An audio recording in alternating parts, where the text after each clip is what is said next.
this bill intends, for all intents and purposes, to persecute the people of Uganda. It is intended at political persecution. And so national interest, and I'm trying to infer public interest into national interest, it cannot in any way stand insofar as it promotes political persecution. And so, but also secondly, when you say what would be the role of Parliament, this protection of sovereignty bill as it is not the law envisaged under Article 8A. The law envisaged thereunder is a law that would clarify what national interest amounts to. That's not what this bill is doing.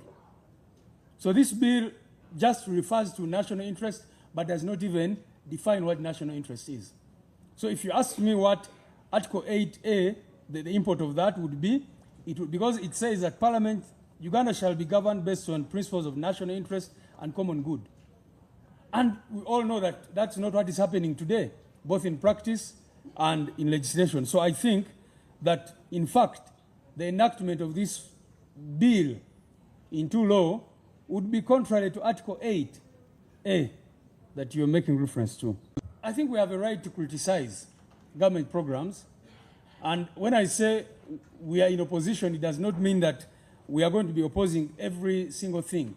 But what I'm saying is that we have a right, and the people of Uganda, whether in Uganda or in the diaspora, should have a right to oppose those government policies or programs. And people, you know, Ugandans in the diaspora should even have a right to encourage the people of Uganda. If a person is in the diaspora and wants to communicate to the people of Uganda or mobilize them to oppose a certain policy which they think is oppressive or repressive towards them, they must have a right to do that.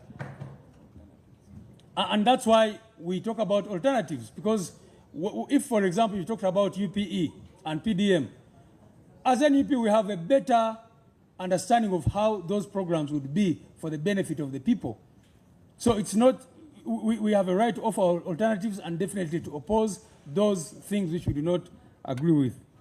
Now, someone, I think the Honorable Member also asked about paragraph 3, which begins, notwithstanding the unconstitutional nature of some of their provisions. I think you misread that paragraph, because that paragraph refers to other laws. It refers to the Anti-Money Laundering Act, the Computer Misuse, the Political Parties and Organizations Act, the Presidential Elections Act, etc. That's not a reference to this bill. That's why we say, notwithstanding the constitutional and unconstitutional nature of some of their provisions, other laws that already address the defects purportedly identified, the bill include, and we give a list thereunder. So it's not that we are conceding that there are some provisions which are constitutional. No, not at all. The Honorable Member said, Senior talked about, his question is, what if the definition of foreigner is rectified? And my submission would be that it would require the withdrawal of this bill, because the entire objectives of this bill are based on the definition as it is stated. So it would probably require you to withdraw it and redraft.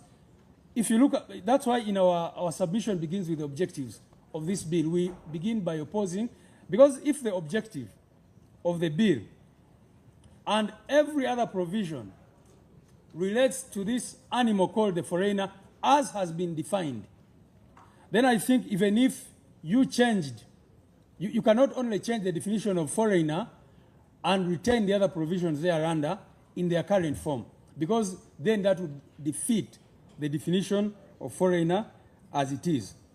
I hasten to add that the cardinal stated objective of this bill is to promote the sovereignty of the people of Uganda, but in fact it takes that away. This bill takes out the sovereignty of the people of Uganda in the objectives.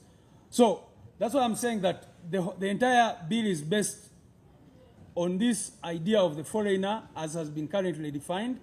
And I think if you wanted to change that definition of foreigner, it would require this bill to be withdrawn.